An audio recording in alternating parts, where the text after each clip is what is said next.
Amen. Bago po tayo po, pwede pong kamayan po natin yung ating mga katabi. Batiin po natin ng Happy New Year. So, ilang oras na lamang po? 16 hours. No?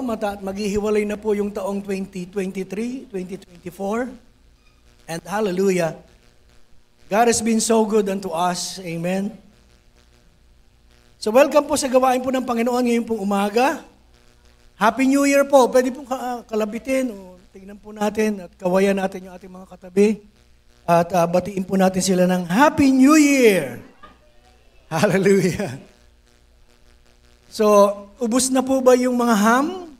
Yung mga queso de bola? Alam ko pag Pasko, no, yun po yung marami. Marami naiiwan yung ham, yung queso de bola. Yan po, yung mga pagkain po natin na natanggap. And praise God, hallelujah. Kamusta po ang inyong Noche Buena? Masarap po no, sa tuwing sasapit yung Noche Buena, hindi lamang po dahil sa pagkain, kundi pagkakataon na magtipon-tipon po yung pamilya at nandun po na makapanalangin. At kung ikaw lamang po yung Kristiyano pa doon sa pamilya ay nabibigyan tayo ng pagkakataon, mas madali pong halimbawa, sasabihin lang sa atin, ano, dahil alam nila na tayo po ay mapanalanginin, sabihin nila, ipag-pray mo naman yung pagkain. So bago tayo mag-pray, nag-i-exhort tayo ng konti at nandun po na somehow we minister doon po sa ating mga mahal sa buhay. Kaya naman nakakatanggap po sila. At simula po yun ng pagtatanim at paghahasik ng mga binhi na kung saan na lang po natin, wag lang tayong mapapagod in God's perfect time. Nandun po na yung mga kapatid po natin ay nandun po na makakakilala din. At katulad din po natin, ay magkakaroon ng buhay na relasyon sa ating Panginoon. So welcome to the Life Giver Church where new life begins. Magandang umaga po sa inyong lahat. Sa mga kapatid po natin na alam ko po marami po ngayon, nanonood at nakikinig sa ating pong FB live streaming. Sa mga kapatid po natin na hindi po makakadalo ngayon, siguro yung iba na malengke. Yung iba po ay may mga dahilan naman po. At kaya hindi po natin nakasama. Pero yung iba po mamayang hapon, kasi meron pa tayong service mamayang hapon.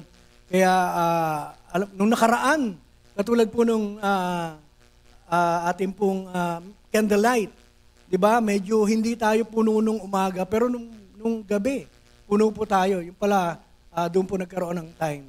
Pero ganun pa man, alam ko po na ang bawat isa ay nakatunghay ngayon sa pakikinig sa ating pong FB live streaming.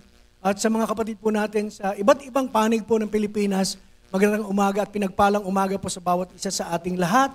Sa mga kapatid po natin sa abroad, maraming salamat po sa palagian po ninyong pakikisama at pakikiisa. Hindi lamang po sa pananalangin, kundi sa anumang kaparaanan na kaya nyo pong extend ay alam po namin na binibigay po ninyo. Pagpalain po kayo ng Panginoon at nawa, panibagong taon ay higit na nag-uumapaw na biyaya ng Diyos ang ating pong maranasan. Amen? So, welcome po sa gawain ngayon pong umaga. At alam ko po na marami po sa atin ang pumupunta sa simbahan. Hindi dahil sa mga pagpapala na. Ngayon, natututo na po tayo at namumuhay na po tayo na nakatungtong doon sa biyaya ng Panginoon, sa grasya ng Diyos, na hindi dahil po sa pagdalo mo sa church o hindi dahil sa ginagawa natin kaya tayo pagpapalain, kundi talagang ang Diyos ay mabuti at pinagpapala tayong lahat.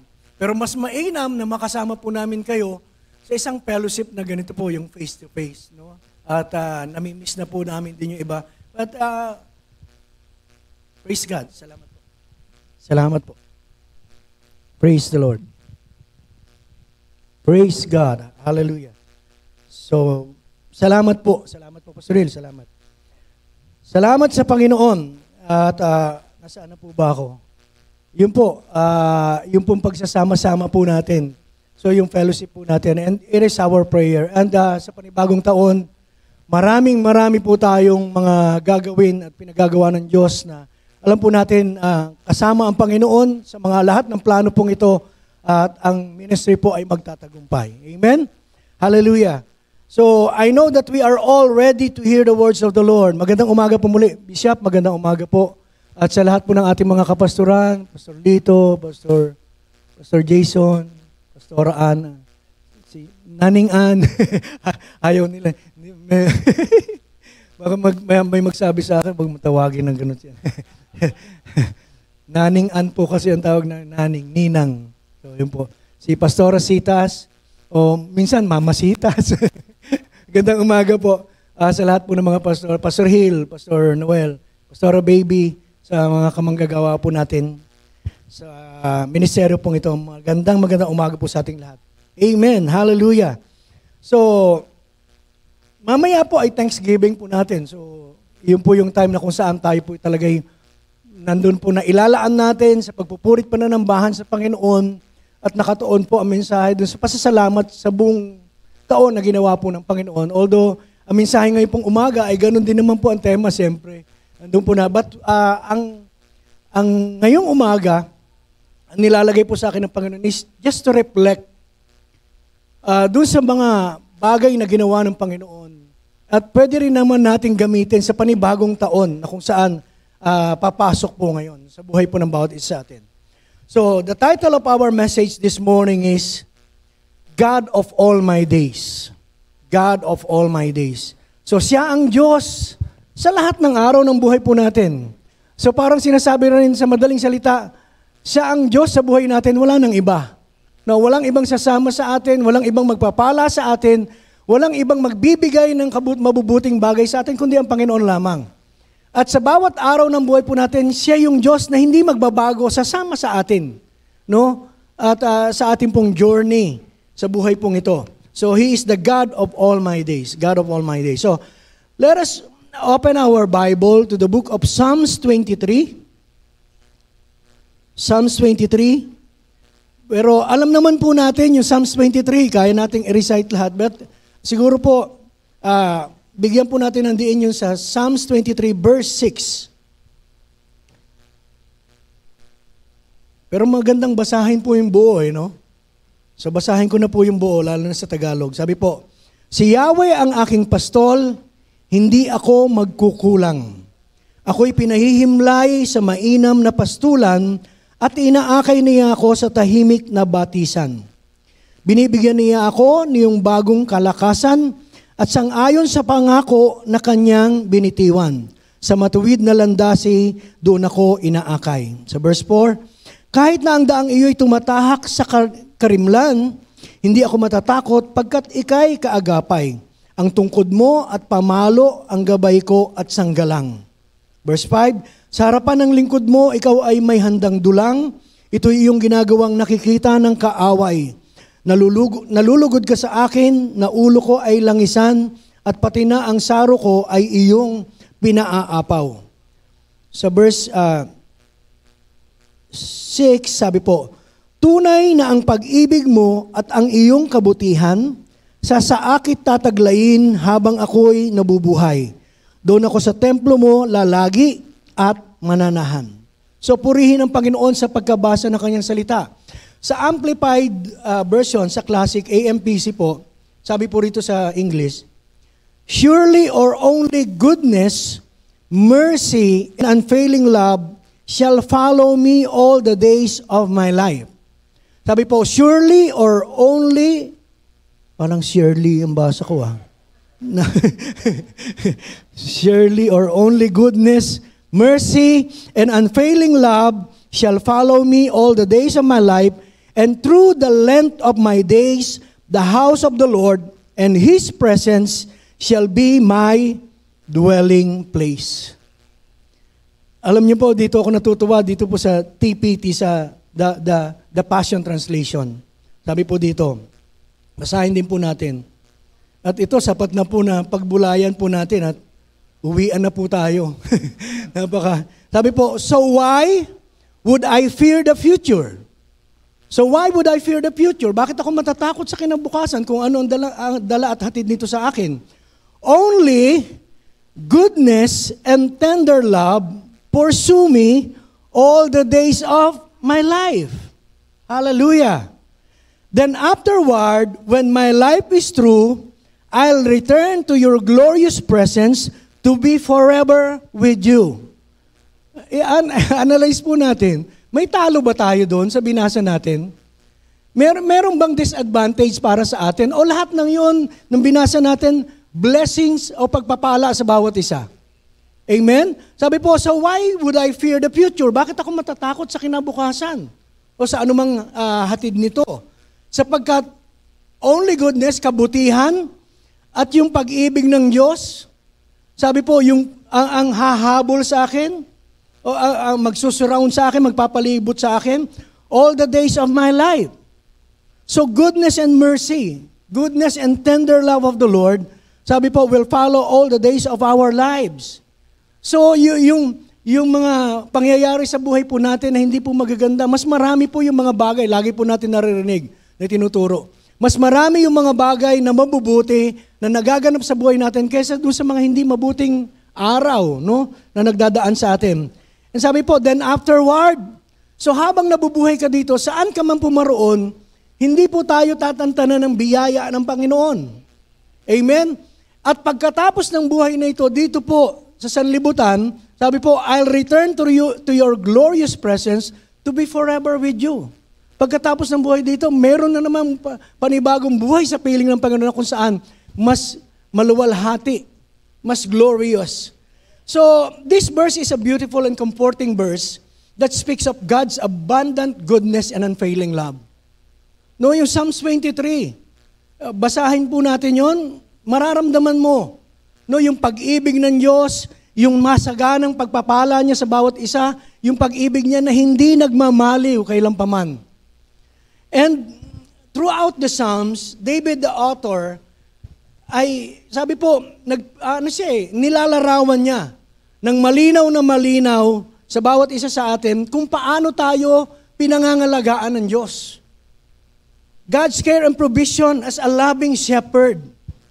No, bilang pastol, mabuting pastol, nandun po na alam ko po, if we will only reflect doon sa mga nagdaang araw, sa buong taon ito ng 2023, nandun po na napakabuti ng Diyos, napakasagana ng kanyang kabutihan, at yung pag-ibig niya hindi nagbabago sa atin. Marami din tayong pagkukulang. Marami din tayong mga bagay na, sabi nga, sinasansala natin yung kalooban ng Panginoon. Pero nandun pa man, ganun pa man, nandun po na ang pag-ibig ng Diyos hindi nagbabago. Still, we are receiving blessings after blessings from the Lord.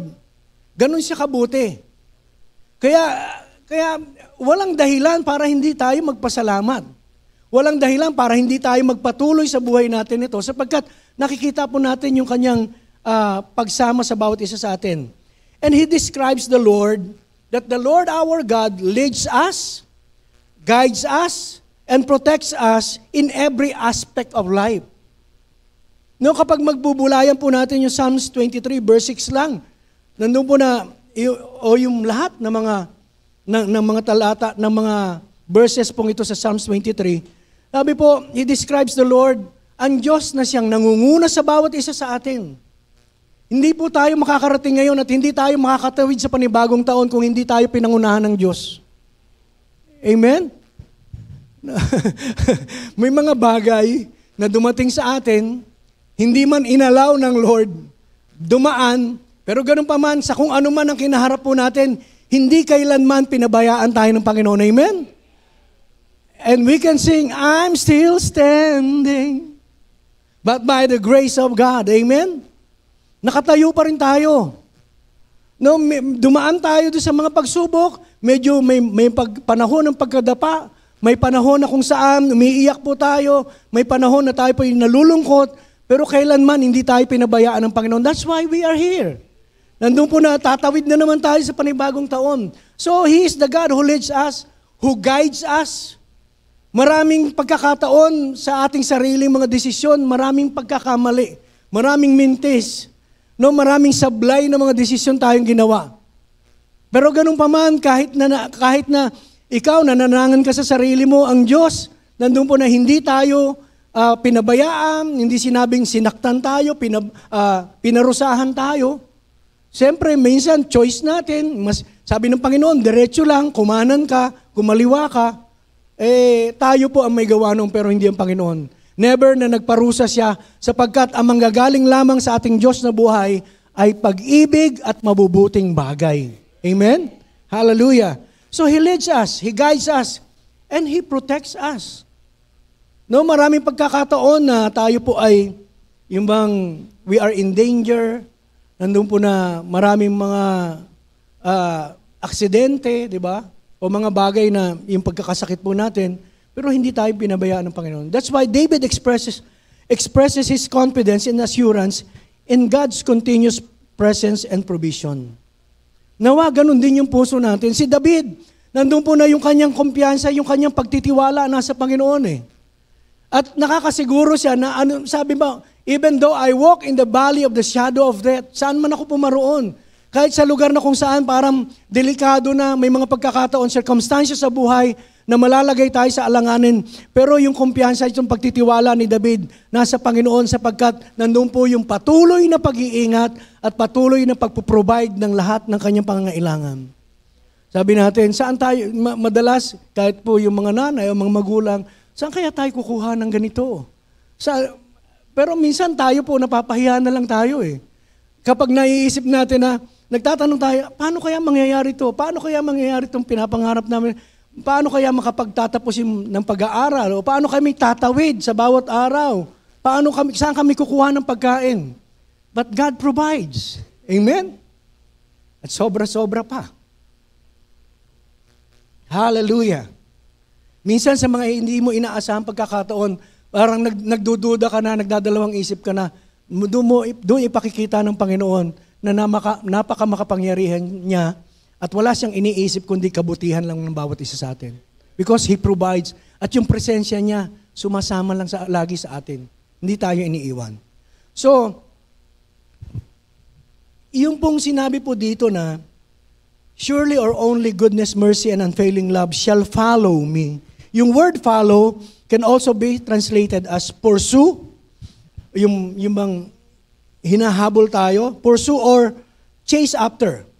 Yung bang pursue, hinahanap tayo at hinahabol tayo.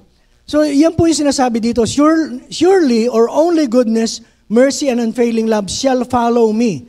So mabubuting bagay lamang po at pag-ibig ng Diyos, biruin mo, hinahabol ka.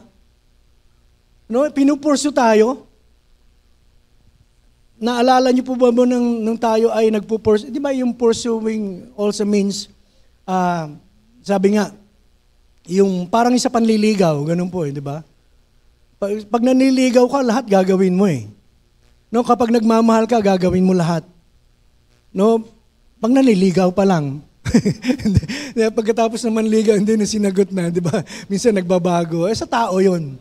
Pero ang Diyos, yung pag-ibig ng Diyos sa atin, He always pursue us with His goodness, with His unfailing love. Hinahabol tayo. Sabi po, talagang hinahanap tayo ng pagpapala. Biruin mo, pwede bang pakidescribe kung anong klase, anong uri ng Diyos meron tayo? Na kung saan ang pagpapala ang siyang humahabol sa atin. Pero tanong tayo paano kaya mangyayari to? Saan kaya ako kukuha ng ganito? Sabi po, surely goodness and mercy shall follow me all the days of my life. Kasama po yung provision na kailangan po natin pang araw-araw. No, hahabulin tayo. Kaya wag nating apuhapin yung mga pagpapala sapagkat hinahabol tayo ng pagpapala. We are already blessed, highly favored, and deeply loved by our God. Amen? Hallelujah. Pero gawa tayo ng paraan sa ating sarili. Wala pong masama. Pero kung yung bang nag-i-struggle ka sa pag-pursue ng mga bagay para makamit mo at magbibigay ng contentment sa iyo. No. Satisfaction and contentment can only be found in our Lord Jesus Christ, in our relationship with Him. Wala na po sa ibang bagay, sa material. Yung material, it follows. As long as you have an encounter with the Lord Jesus Christ and you have yung living relationship with the Lord, yung pagpapala susunod eh. Yung biyaya ng Panginoon, hahabulin po tayo at magugulat ka na lang. And lalo na sa panahon na, yung bang, wala ka na, yung bang, pagkakatiwala mo na lang sa Kanya. Kasi tayo madalas, mahilig tayo mag-isip at dumiskarte sa sarili natin. No? Sarili nating kaparaanan. Pero pag sa panahon na tayo po ay, we come before the Lord and be still, no? sa presensya ng Panginoon, minsan hindi mo na kailangan sabihin ng pangangailangan mo. No, hindi mo na kailangan magmakaawa sa Kanya. Sabi mo, Lord, pinagkakatiwala ko na lang sa iyo lahat. And the moment na marinig ng Panginoon, magugulat ka sa mga biyayang dumarating. So ang ipursu natin, wag yung mga material things. Maikli lang po ang buhay para enjoy lang natin. Doon lang tayo nakapokus sa mga paano tayo yaman, paano tayo kikita. Yes, He has come to give us life and have it in abundance. No, nag-overflow ng mga pagpapala. Pero hindi ibig sabihin nun, doon na lang yung reason natin para mabuhay ay yung tayo po ay magtrabaho, tayo po ay magkamal ng kayamanan. No, hindi po tayo nilikha para doon eh. We are made for a relationship. Kaya nga yung pag-pursue, si David, ganun din, tinuturo sa kanya ng Panginoon. Sabi, natutunan niya sa Diyos na lahat ng mga biyaya, hinahabol siya. Yung kabutihan ng Diyos, hinahabol siya. Kaya naman, si David, he was called a man after God's own heart. Siya naman, pinupursu niya naman ang Panginoon. No, ang Diyos naman, yung presensya ng Diyos, yung kanyang laging pinananabikan na maranasan. And I pray na sa panibagong taon na ito, na pagkakalob sa atin ng Panginoon, maging ganun yung puso ng bawat isa sa atin. No? Na tayo naman po hindi natin, not by our works na ipupursu natin ng Panginoon, kundi sa relationship na meron tayo sa Kanya, enjoy po natin yung pag-ibig ng Diyos. So this verse, it conveys the idea that God's goodness and mercy are actively pursuing and surrounding us, regardless of our circumstances. Mga kapatid, ano man ang kinalalagyan natin ngayon, meron ka mang problema, may kinakaharap ka man na malalaking pagsubok. Still, hindi magbabago yung posisyon natin. Posisyon ng Diyos para sa atin. Nasabi po, He is actively pursuing and surrounding us with His goodness, with His protection, with His blessings. Sabi po, anumang circumstansya ang kinalalagyan mo ngayon. Kaya huwag tayong malungkot. No, magalak tayo, magkaroon tayo ng kagalakan na papasok sa panibagong taon, nakaisipan at nandun po yung mindset na hindi ako matitinag ng anumang pagsubok dahil sinabi ng Panginoon, nandun na hahabulin ako ng kanyang kabutihan, ng kanyang pag-ibig at lagi akong pinapalibutan. So, hallelujah, I will enjoy yung buhay na binigay sa akin and I will use it for the glory of God. Hallelujah. So, also, this verse reminds us that God's goodness, mercy, and grace are not temporary or fleeting. Kasi sabi po surely or only goodness, mercy, and unfailing love shall follow me all the days of my life. Lahat ng araw, buong buhay na natin yun. So, yun ang hahabol sa atin. So, ibig sabihin, pinaparating sa atin ng Diyos. Pinapaalala muli sa bawat isa sa atin na yung grasya ng Panginoon, yung biyaya niya, yung kabutihan niya, sabi po, is not temporary or fleeting. Hindi po ito lilipas. All the days of our lives, the tender love of the Lord, His mercy, His grace will pursue us. Hahabulin tayo. No, at ipararanas sa atin yung pag-ibig niya. So, they are steadfast. The grace of the Lord is steadfast and enduring, accompanying us throughout our entire lives. Hallelujah. No, hindi natin alam kung hanggang kailan tayo mabubuhay, pero sa mga panahon ng buhay po natin dito sa mundo, sabi po, ang grasya ng Panginoon mananatili. Ang pag-ibig ng Diyos lalong lalalim para sa bawat isa sa atin. Amen. At yung protection niya, hindi magbabago. Kung paano kanya iningatan ng mga nagdadaang taon, sa panibagong taon, iingatan ka pa rin ng Panginoon. Amen? Hindi siya magbabago kailanman sapagkat yan yung kanyang katangian. He is the same yesterday, today, and forever. He will never change. Hallelujah, magpapabago-bago ng sitwasyon ng buhay, circumstansyang dumarating, pero ang Diyos na pinaglilingkuran natin, hindi magbabago. Amen? Kaya, pwedeng kalabitin mo yung katabi mo, sabi mo, huwag ka rin magbago. Magbago ka. O magbago ka para sa mas mabuti. Amen? Hallelujah. So that is the grace of God. That is the love of the Lord. So yung verse po na ito, it speaks of God's unwavering love and faithfulness that never ceases. Hallelujah. Hindi matatapos eh. Ayokong nangang yung sa pag-ibig ng Diyos, yun po yung pinaka message na minsan iniiwasan ko kumbaga. Lalo kapag magtuturo ako kasi naiiyak lang ako. So it speaks of God's unwavering love and faithfulness that never ceases. When was the time na pinabayaan tayo ng Panginoon? Na hindi niya pinadama yung pag-ibig niya sa bawat isa sa atin. Araw-araw, ewan ko po kung meron kayong matatandaan na pagkakataon na naramdaman nyo hindi kayo mahal ng Panginoon. Yes, maaaring maramdaman po ninyo, pero hindi yun ang totoo. Because the love of God never ceases. They are new every morning. Hallelujah! Bago at sariwa ang pag-ibig ng Diyos sa bawat umaga. Kaya maaring tayo lang ang nakararamdam na hindi tayo mahal ng Panginoon, pero sa katotohanan at sinasabi ng salita ng Diyos, mahal na mahal tayo ng Panginoon, kaya nga niya binigay yung kanyang bugtong na anak. No? Para sa bawat isa sa atin, ibayaran yung lahat ng ating kasalanan, at tayo po'y iligtas. At hindi lamang iligtas, na ma-enjoy natin yung buhay natin sa kasalukuyan. So, 15 hours before the year 2023 ends, at nandun po na, papasok na naman tayo. So, let us all reflect on the graciousness of our God. Hindi sinasabi, pag message po kasi, di ba, sa New Year, so, wag na nating tingnan yung, di ba, katulad ng sinasabi ni Pablo, kalimutan natin yung nakaraan. Tama lang po yun, nakalimutan natin nakaraan. But there are things and circumstances, mga happening sa buhay po natin na magandang mag-reflect tayo para bago matapos ang taon, mapuno tayo ng pasasalamat sa Diyos. At pag puno na tayo ng pasasalamat sa Diyos, madadala natin sa panibagong taon na sa bawat araw, nagpapasalamat tayo sa Panginoon sa lahat ng Kanyang ginagawa sa atin. So let us all reflect on the graciousness of God. Sa Psalms 23, doon po sa binasa natin, so why should I fear the future? Only goodness and tender love pursue me all the days of my life. Then afterward, when my life is through, I'll return to your glorious presence to be forever with you. So let us reflect on God's gracious provisions. God's gracious provision.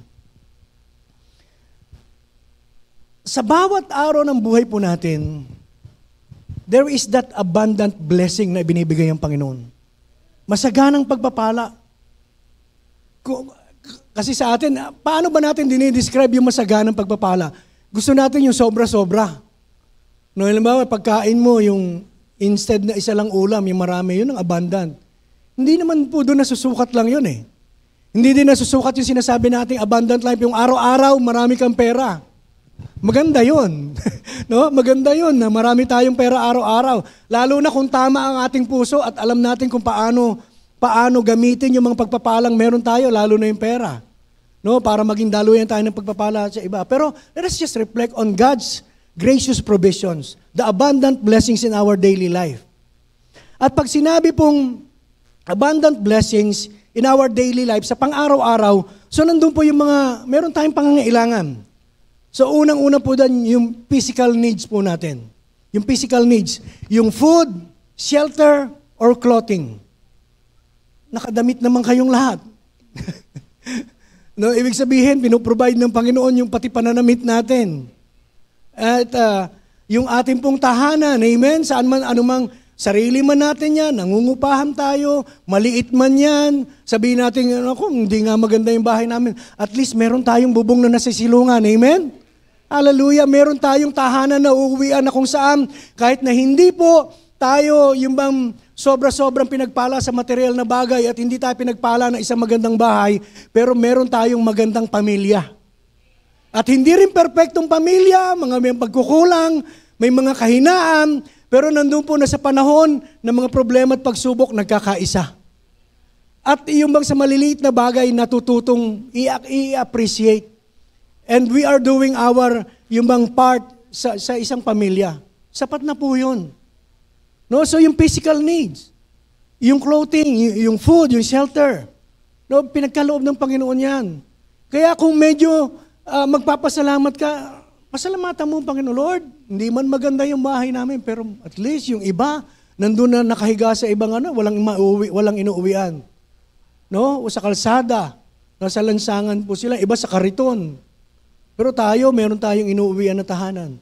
So, that is called abundant blessings in our daily lives. So, yung ating pong, sa pang-araw-araw, yung ating pong emotional needs. Diba? Yung emotional needs po natin, yung love, yung comfort, yung peace. Nararanasan ba natin? Let us all reflect on God's gracious provision ng emotional needs po natin. Yung pag-ibig ng Diyos, nag-uumapaw. Hallelujah. Walang meron ka ngayon na hindi ang naging dahilan na yung pag-ibig sa iyo ng Diyos. Kaya ka tumatanggap ng lahat ng biyaya na meron ka ngayon dahil mahal na mahal ka niya. So pasalamatan natin ng Panginoon sa pagmamahal niya sa atin sa pang-araw-araw. Yung sa panahon na tayo po ay may mga pagsubok, tayo po ay nalulungkot, nandun po yung kapayapaan na binagkakaloob ng Panginoon sa gitna ng kaguluhan ng buhay po ng bawat isa sa atin. Yung kaaliwan na hindi po natin basta-basta nakukuha natin sa kapwa-tao natin. Kahit ng pinakamalapit na miyembro na ng pamilya, minsan yung comfort, nandun po inaapuhap natin sa tao. Pero alam niyo po, yung tunay na comfort sa Panginoon lamang natin matatagpuan. Amen? Hallelujah. Whew. In Numbers chapter 6, verse 24 hanggang 26, sabi po, sa New King James Version po, Numbers chapter 6, verse 24 hanggang 26. Sabi sa verse 24, "The Lord bless you and keep you. The Lord make His face shine upon you and be gracious to you." Verse 26, "The Lord lift up His countenance upon you and give you peace." So ito pong passage pong ito, it is known as priestly blessings o Aaronic blessings. So, yung verse pong ito, it is a beautiful reminder of God's desire to bless and to keep us. Yun yung nais ng Panginoon. Minsan, kung may pagdududa tayo sa kung ano yung gustong gawin o plano ng Diyos sa bawat isa, ang gusto ng Panginoon is to bless us and to keep us. Pagpalain tayo at ingatan tayo. No? So, yan yung kanyang kalooban sa bawat isa sa atin. So, it is a reminder of God's desire to bless and to keep us safe, well provided. So, yung verse pong ito, it speaks of God's favor, grace, and peace being poured out upon us. No, binubuhos ng Diyos sa bawat araw ng buhay po natin yung kanyang pabor, yung grasya, yung kapayapaan. No, mahirap po mabuhay ngayon. Alam niyo po, hiwalay sa grasya at sa biyaya ng Diyos, mahirap po mamuhay ngayon. Yung kapayapaan, mahirap hanapin. Ang gulo. Ang gulo ng mga kaganapan sa mundo natin. May mga hindi tayo alam, pero maraming threat sa buhay ng tao. No, sa ekonomiya, marami po. So it speaks of God's favor and grace and peace. Yung biyaya ng Diyos, hindi naman niya nabibili. No, natatagpuan po natin yan sa pananampalataya po sa Kanya. So, Numbers chapter 6 is a declaration of God's abundant blessings in every aspect of life. So, ibe-bless tayo ng Panginoon, iingatan tayo, ipoprovide niya lahat sa lahat ng aspeto ng buhay po natin. Kaya kung ano man, bago matapos ang taon pong ito, alam ko po na pagbabalikan po natin, kahit kailan hindi nagkulang ang Diyos sa bawat isa sa atin. Amen? Hindi siya nagkulang. Tapat ang Diyos sa buhay po ng bawat isa. So God's desire is to bless us and watch over us and to shine His face upon us with favor, grace, and to grant us peace. Pag sinabi pong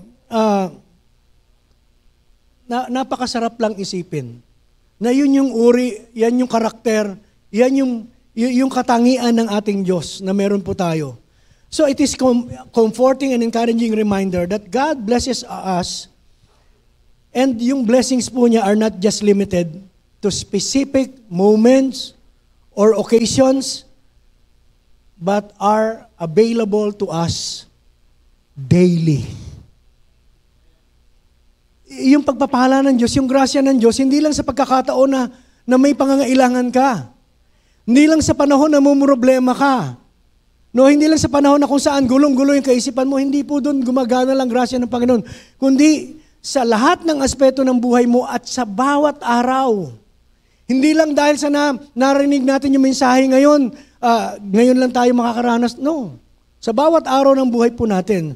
So, it is a comforting and encouraging reminder to all of us na anuman ang kalagayan ng bawat isa sa atin, yung grasya po ng Panginoon available to us daily, every seconds of our life. No? It encourages us to live with gratitude. Kaya naman sa lahat ng ito, yung God's gracious provision, naranasan po natin, ini-encourage ang bawat isa na magpasalamat. Sabi po, it encourages us to live with gratitude and expectation for the blessings that God bestow upon us in our daily lives. Wala naman inihingi ang Diyos na anumang bagay sa bawat isa sa atin eh. Na nung pinagpala ka niya, iningatan ka niya, kailangan mong maglingkod, kailangan mong mag-full time sa church, kailangan mong laging pumunta dito para magsilbi. No. Ang gusto lang ng Panginoon, ang kinikreate niya sa atin, isang puso na marunong mag-acknowledge, kumilala ng biyaya niya, ng kabutihan niya, ng kanyang pagiging Diyos. At pagkatapos nun ay pasalamatan siya sa lahat ng mga tinatanggap po natin. Amen? Yung attitude of gratitude. At hindi po lahat may ganyan pag-uugali eh. Sabihin na po natin na kahit na minsan Kristiyano, madali lang natin i-oversee o yung bang hindi natin natingnan yung mga bagay na ginagawa sa atin ng Panginoon. We can only just give thanks kapag malalaki yung mga blessings na tinatanggap natin. Pero kapag maliliit at simple lang, parang hindi napapansin. Pero bago matapos ang taon, kung ninanais po natin na magkaroon tayo ng isang pusong mapagpasalamat sa panibagong taon, before the year ends, let us just reflect on the graciousness of God in His abundant blessings in our daily life at nandun po na lilikha po ito ng isang attitude, isang pag-uugali na matututo tayo magpasalamat sa lahat ng biyaya ng Panginoon. Amen? Hallelujah. So, God's abundant blessings in our daily life. So, under God's gracious provisions also is yung guidance and direction. Hallelujah. Mahalaga po ito. Sabi nga, tayo minsan parang tupa na kung saan hindi alam kung saan direksyon tayo pupunta. In our own thinking, intellect na meron po tayo, magaling po tayo mag-isip. Pero yung pag-iisip po natin, limitado at lagi lang nakikita natin yung makabubuti para sa atin, yung inaakala natin, yung palagay po natin. Pinapalagay natin, ito, tama siguro itong hahakbangin ko. Pero hindi tayo tiyak. But because of God's gracious provision, hindi lamang po ng physical needs, emotional needs po natin, kundi even yung guidance and direction. Hallelujah. Marami sa atin gumawa ng mga mabibigat na desisyon sa kanilang career, sa kanilang profession, sa kanila pong buhay pamilya. Marami dito gumawa ng desisyon na mahalaga. At maaring yung iba ngayon ay nagpapasalamat na mabuti po yung kanilang ginawang desisyon dahil nakinig sila sa Diyos. Amen? So, yung guidance and direction manggagaling lang sa Panginoon. So, unang-unang binibigay ng Panginoon sa atin is wisdom and discernment. Yung wisdom. So, dito po sa verse na ito, it emphasizes the importance of relying on God. Yung, basahin nga po natin yung Psalms chapter 3, verse 5 and 6. Alam na po natin yun, no? Alam niyo po ba yung Psalms, o Proverbs? Proverbs chapter 3, verse 5 and 6. Proverbs po. Basahin po natin. Trust in the Lord completely and do not rely on your own. Marami kasi tayong opinion. marami ding conclusion. Yung opinion and conclusion. So, trust in the Lord completely and do not rely on your own opinions. Question. Sa marami ba nating opinion sa buhay po natin na inaakala natin mabuti, nung ginawa ba natin, naging pagpapala sa atin? Hindi. Kasi tayo lang. Yung inaakala lang natin. Because God has a better plan for all of us. No, Jeremiah 29:11, for I know the plans I have for you. Kaso marami tayong plano. But also the word says, many are the plans in man's heart, but it is the will of God that prevails. So, ang kalooban pa rin ng Panginoon ang magaganap sa buhay po ng bawat isa sa atin eh. Yun ang gusto niya.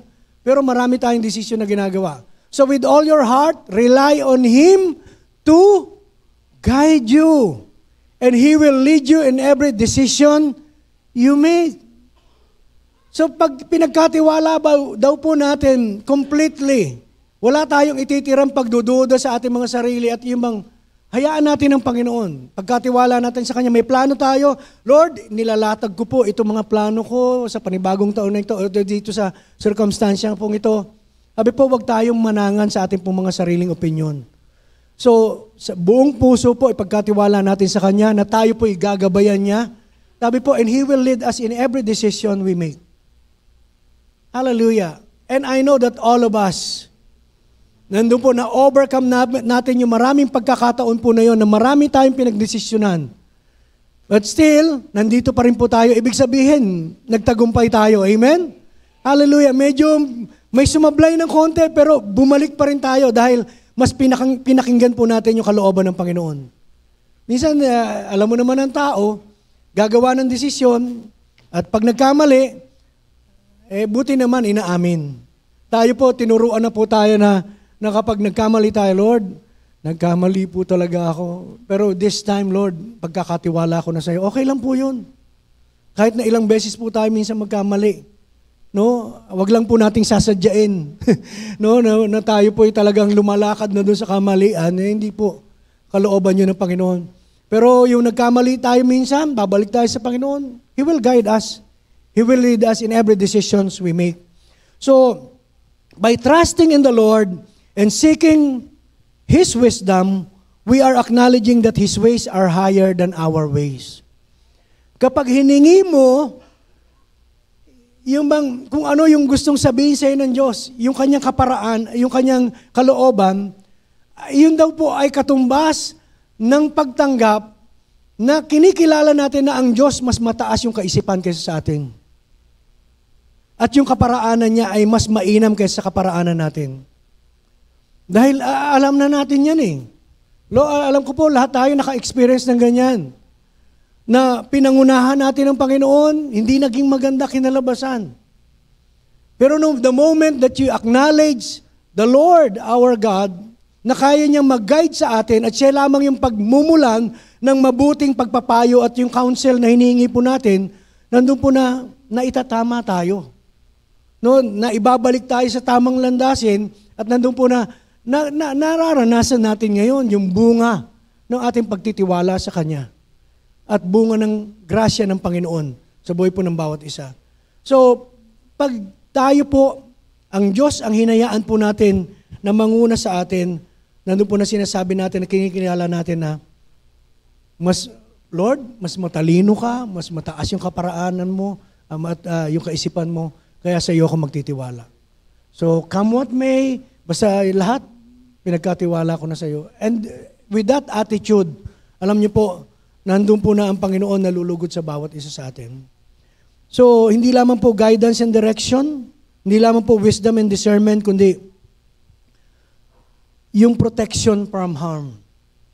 No, God's gracious provision kasama po yung guidance and direction, yung wisdom, yung discernment na pinagkakalob sa atin, at kasama po dyan yung protection from harm. No, maraming pagkakataon na tayo po ay halos yung bang mapapahamak na. Pero ang Panginoon, pinag-aadya po tayo. And hindi lamang po tayo, kundi maging mga mahal natin sa buhay. na ipinapanalangin natin, ipinagkakatiwala natin sa Kanya, iniingatan ng Panginoon. Amen? Ako po nung nakalaan lang, after po ng candlelight service, ay meron pong reunion yung family po ni Ate Shirley. Pamilya namin, kasama ko dun. Pero ano po yun, karamihan po yung magkakapatid, sila magkakapatid. So kasama po yung mga pamilya. After po ng candlelight service, nakaangkas lang po ako sa motor ng pamangkin namin. So papunta doon, wala pang medyo mabilis po ang biyahe, service road. At kaya lang talagang pag motor, di ba, medyo risky yun. Pero wala naman, dumating po kami doon ng pinag-iingatan kami ng Panginoon. Tapos uwi po kami kinabukasan, 25. Ang ate ko po kasi, nagtitinda po yan dito ng balut at saka ng dito sa may 7-Eleven dito sa Stella Maris, katabi po ng BDO. Nandun po na 25 po yun ang gabi, nandun. Hindi ko alam na nagtinda pa rin siya. Nung mga 11 or 12 na ng gabi daw, nililinis niya na yung paligid. Siyempre, para hindi magalit yung mga taga-BDO na may kalat doon sa harap. So nagwawalis na po siya. Parang ito yung ATM, dito siya nagwawalis. Meron po yung kalsada doon banda ng konti. Alam niyo pong, tinatanong ko nga siya, hindi niya maipaliwanag basta nabigla na lang siya. Na meron pong pumasok na sasakyan. Kotse po, taob po talaga. Talagang Yung pala, hindi naman po siya tinamaan dahil wala naman siya iniindang Nung 25 nung pag-uwi ko, saka lang siya, at 26 na kasi 25 ng gabi nangyari. Wala naman ako kamalay-malay na nagtinda siya. Yung pala, hanggang alas 4 ng madaling araw, nandun siya sa ospital. Siya lang po yung kasama ng nanay ko, yung bedridden na nanay ko, 86 years old. Wala palang kasama doon, kundi yung pamangkin ko lang na hindi mo rin naman maaasahan sa pag-aalaga sa nanay ko. Pero nandun po na, sabi ko, paanong nangyari yun na tumaob yung sasakyan, nakapasok, kasi parang hindi pa siguro ganun kabihasa mag-drive. Nandun po na pumasok sa loob ng kasi daw sa 7-Eleven daw pupunta siguro, parang daw sa may mataas kasi medyo yung pong doon yung sa gilid ng kalsada, siguro na niya. Tapos tinamaan yung ate ko, pero alam niyo po, dito lang. Tapos pina-x-ray po siya din sa sa PCGH, wala pong fracture. Medyo nilamog lang din kasi natumba pala siya nung pagpasok ng sasakyan na gano'n. Parang hindi ko nga alam, sabi ko, himala yun. Kasi biruin mong tumaob yung sasakyan, tapos at saka sabi ko, hindi ka medyo napa-advance. Kung napa-advance ka, pag tama sa'yo, kaladkad ka papasok pa ng BDO. Di ba meron din pong isa ngayong viral na video sa yung taga-BDO sa Quezon City yata, pinasok din ng sasakyan. Sabi ko, bakit puro BDO? Magkasunod. Si Dana po ay nagtatrabaho sa BDO. Sabi nasa Greenwood, sa Eastwood. Sabi ko, mag-ingat kayo doon sa BDO. Sabi, hindi, mataas yun sa amin, mataas. Hindi papasok yung sasakyan doon. Pero sabi ko, alam niyo po, biglang ako, sa prayer kasi namin, every pagkain po namin, magpe-pray kami talaga, hindi po yan. And sinasama po namin bawat family. Lord, thank you for your provision, protection, sa Pitanan Gonzales Monloy Eli Balion family. Yun po yung lagi naming yun. May bawat po namin. Kaya sabi ko, part yun ng pag-iingat Part yun na kung saan yung lahat na may kaugnayan sa'yo, pinagkatiwala mo sa Panginoon, hindi lamang po yung provisions ng material things, yung physical needs, yung emotional needs natin, yung guidance and direction, yung wisdom, hindi lamang po yung kundi pati yung protection from harm. No, nandun po na mahalaga. Lumalabas po tayo araw-araw, may ginagawa po tayo. So, sa Psalms 121 verse 7 hanggang 8, basahin nga po natin. Psalms 121, verse 7 tsaka 8. Sa The Passion Translation po. Psalms 121 verse 7 and 8. Iyan na po ba yun? Kasi wala He will keep you from every form of evil or calamity as He continually watches over you. He watches over us. Sabi po, you will be guarded by God Himself. You will be safe when you leave your home, and safely you will return. He will protect you now, and He will protect you forevermore. Amen. Isn't God good? No, napakabuti ng Diyos. He is our protector. Sabi po, lalabas tayo sa ating mga tahanan ng ligtas, uuwi niya tayong ligtas din. And He will protect us forevermore. Hallelujah. So purihin ang Panginoon. Yan yung totoong hindi tayo tatantanan. No, hindi tayo pababayaan. Ang Diyos, minsan paulit, no, sinabi niyang hindi kita iiwanan, hindi kita pababayaan, sa lahat ng pangangailangan mo, yun na yun eh. Pero meron pa siyang specific na mga bagay talagang ginagawa. Gusto niya ipaalala sa atin, He will protect us now and He will protect us forevermore. So mabuti ang Diyos. Kaya, andun po na He will protect us from harm. The Lord is our protector. He is actively involved in safeguarding our well-being, ensuring that we are shielded from harm and danger. He is in watchful care over our daily activities wherever we are. Isa lang ang gustong sabihin ng Panginoon, you are not alone. I am with you. Amen? Hallelujah. So nandun po na yung God's gracious provision. Provision ng protection niya, yung guidance and direction, physical needs. Pangalawa, let us just reflect on God's gracious presence. Presensya ng Panginoon. Aware ba tayo lagi nakasama natin ng Panginoon? Nandyan lagi siya? O minsan mas aware tayo doon sa mga nangyayari sa buhay natin. Ano ba naman? O aware tayo sa demonyo na umaaligid sa atin. Minsan ganyan, ano? Dahil sa marami tayong pagsubok na pinagdadaanan o may hindi magandang pangyayari sa buhay, parang minsan mas buhay pa ang dyablo sa atin. Ano ba naman yan? Puro problema, puro ano. Hindi na natin masabi, ang Diyos may solusyon sa mga problema ko. No, yung bang nakikita natin yung mga negatibo.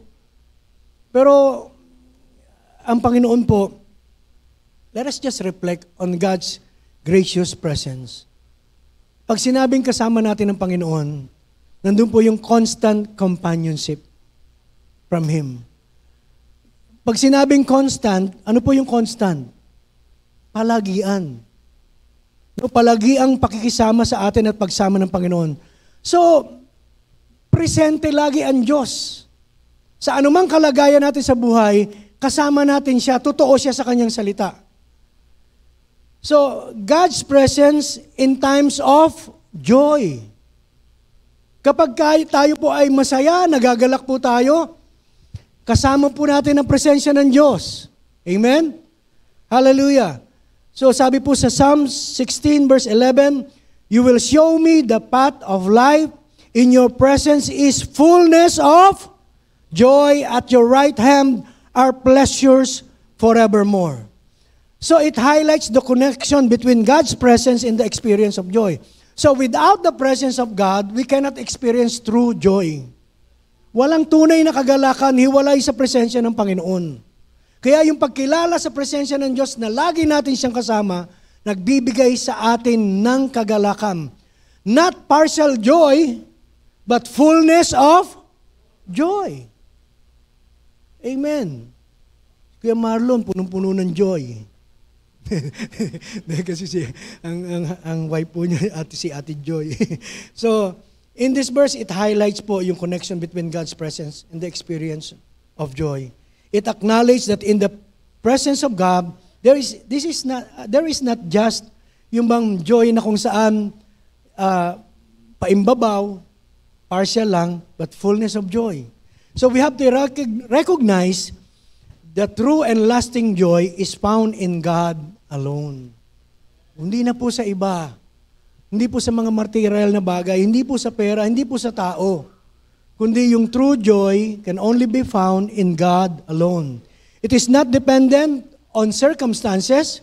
So yung kagalakan din, hindi siya nakabase sa maganda yung kalagayan ko ngayon, marami akong pera, maganda yung takbo ng buhay, so I will be joyful. Paano kapag wala na? Hindi na tayo joyful.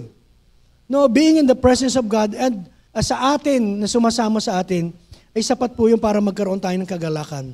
So, it is not dependent on circumstances or external factors, but on being in the presence of the Lord. So, yung buhay na relasyon natin sa Kanya. In times of joy, this reminds us that we have to give thanks and acknowledge that it is God who brings true joy in our lives. Pasalamatan natin siya. Mga pangyayari sa buhay natin, puro ba joyful? Noong nakaraan, marami tayong mga panahon din na hindi. Pero ganun pa man, since kasama natin ang Panginoon, may dahilan para magalak po tayo. At nalagpasan po natin. So joy comes from our relationship with the one who is the source of all joy. Siya yung source. Kaya kung naghahanap ka ng kagalakan, sa Kanya ka pumunta. Sa Kanya ka lumapit. God's gracious presence.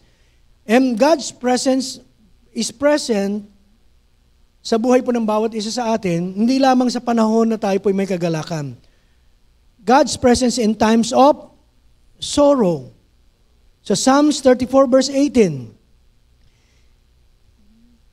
Basahin nga po natin Psalms 34 verse 18. And the verse, nandun po na pinapaalala sa bawat isa sa atin, sabi po, that He is near to those who are experiencing sorrow and brokenness. Yung bang sa mga nakakaranas ng yung bang hindi mabubuti at nalulungkot po tayo, nabobroken hearted po tayo, God offers His saving presence in times of deep pain and grief. No, kung ano man yung pinagdaanan natin, nawalan tayo ng mahal sa buhay, yung mga opportunities na nagbigay ng lungkot sa atin, ano man po yung kaganapan, sabi po, in times of our sorrow, He is intimately present with us, providing comfort, strength, and healing. Because God is with us. He is our Emmanuel. So, hindi niya tayo iiwanan. So, since ang presensya ng Diyos ay nasa atin, kahit nasa gitna tayo ng hindi magaganda at mabubuting pangyayari, God offers hope and restoration, bringing comfort and peace to every weary souls. Kaya kapag may panahon na tayo po ay yung bang nabibigat ang lubha, tayo po ay may mga pangyayari sa buhay na parang nangihina na po tayo, napapagod po tayo, nandun po na lumapit tayo sa Panginoon. And in the presence of God, in times of joy, in times of our needs, in times of sorrow, kasama natin siya. Hindi niya tayo iniiwan. So amidst our pain and despair, still we can find hope in God's faithfulness. Sa katapatan ng Diyos, sa grasya, sa biyaya ng Panginoon, kahit na anumang pangyayari, mabibigat man, masakit man sa ating damdamin, sabi po, we can still have joy because we have Jesus. So even in the darkest of circumstances, God's love and mercy remains constant. Hindi po yan magbabago. Pag-ibig niya, hindi ka niya iiwanan sa panahon na may pangangailangan ka. Hindi ka niya iiwanan sa panahon na umiiyak ka at kailangan mo ng tulong. No, sa tao, maraming ganyan, nangiiwan. Ano? Pinagkatiwalaan mo. And he or she promised that he will never leave you. But still, hindi po hugot yun. No, diba? Ang tao, hindi mo mapapanaligan ng ganun eh. Minsan maraming pangako, bibigay sa iyo ganito. Alam mo, even yung friendship, diba? Maraming ganyan, kaibigan, pero sa bandang huli, wala din. Kaya sa tao, walang forever. Pero sa Panginoon, meron. Amen? Hallelujah! At hindi niya tayo iiwanan. So, amidst our pain, hindi siya nang lalaglag. No? Hindi niya tayo biglang bibitawan, lalo sa gitna ng pangangailangan po natin. Sisiguraduhin ng Panginoon, nandun po na kung ano yung plano niya, mabuti para sa atin, yun po ang maganap. So, even in the midst of darkest circumstances, His love and mercy are not dependent on our circumstances or our own worthiness. Hindi rin dahil sa mabait ka, kaya ina-assume mo na, hindi, tutulungan ako ng Panginoon. No. Because of His unrelenting grace. Di nagmamaliw, di nauubos na biyaya ng Diyos, nandun po na kahit sa anong pangyayari ng buhay mo, mararanasan mo yung pagsama niya. And God's promise to never leave or forsake us. Di ba? Yun naman ang sinabi ng Panginoon eh. So God is always with us, providing strength, help, and support in every situation. So hindi tayo dapat matakot. Bakit tayo hindi matatakot? Because God is with us. So kasama natin ang Panginoon. Kung kasama natin ang Panginoon, hallelujah. Let's just walk on until the victory, nandun po na inihanda ng Panginoon ay dumating po sa bawat isa atin. So, He declares that He is with us. No, He is with us. Sa Isaiah 41 verse 10, sabi po, "Fear not, for I am with you. Be not dismayed, for I am your God. I will strengthen you. Yes, I will help you. I will uphold you with my righteous right hand." So, ang Diyos ang nangako po niya, sabi niya, I am with you. So, He will never leave us while facing challenges sa buhay po ng bawat isa. Hindi yung sa gitna ng pagsubok, iiwanan ka ng Panginoon. Teka, bahala ka na dyan. Kaya mo na yan, no?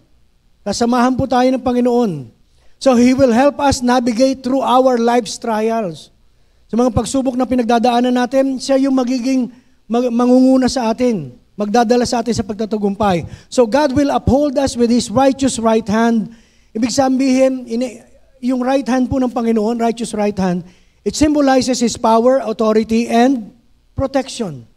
So pag sinabi niyang He will uphold us with His righteous right hand, sinasabi po, that our God is capable of sustaining and guiding us along do sa victory and the right path na tinatahak po natin. No, kaya niya ipagkaloob, kaya niya ibigay. Because He has the power, the authority, and even yung protection na kailangan po natin. Kaya magpapatuloy lang po tayo. So when we face each day, sabi po, let us face each day with confidence, knowing that we are never alone. No, kasama natin lagi ang Panginoon. He will never leave us nor forsake us. And last, let us reflect on God's gracious future na inihahanda po sa atin ng Panginoon. So, pagbabasahin po natin doon sa ating pong text, babalikan po natin, "Surely or only goodness, mercy, and unfailing love shall follow me all the days of my life, and through the length of my days, the house of the Lord and His presence shall be my dwelling place." Sa bandang huli, sinasabi po, nandun po na mananahan tayo sa presensya ng Panginoon. So, God's gracious future. Marami tayong kinatatakutan. So, pag naririnig natin na we are in the last days, natatakot na minsan yung iba, last days na, naku, matatapos na ba ang buhay natin dito? No, maabutan ba natin yung kahirapan, yung sinasabi sa Biblia? But, ang kagandahan lang, kahit sa kinabukasan, hindi tayo matatakot.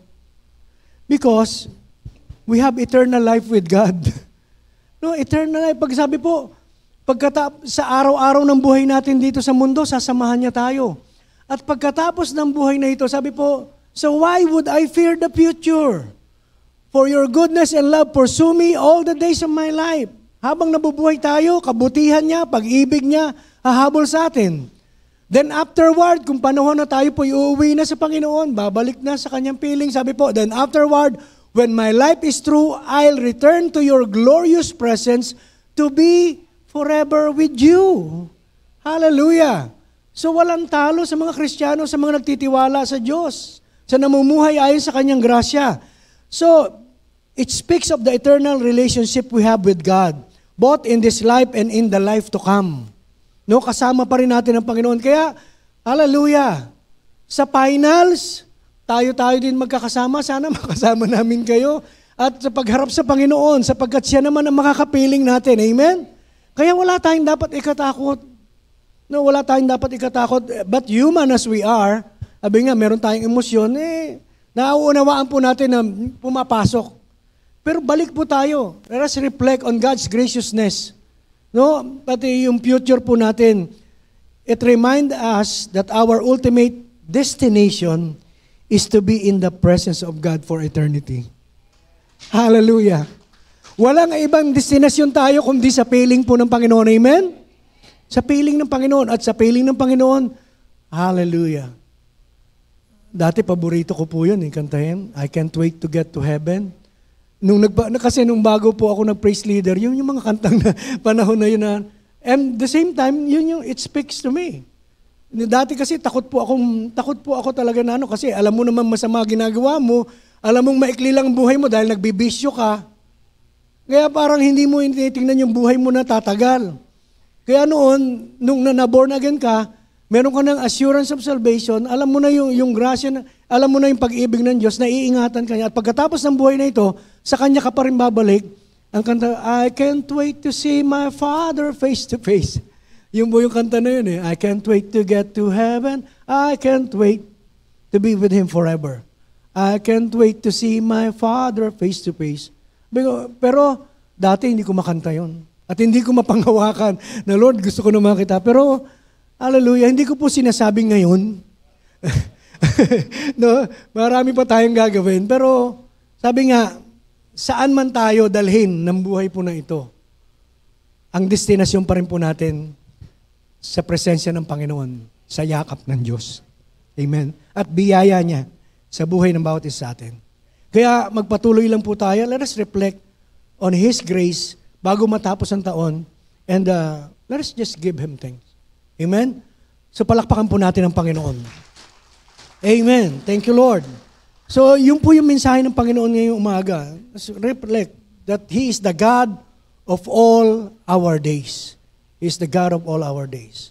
So let us just come before the Lord in prayer. Hallelujah.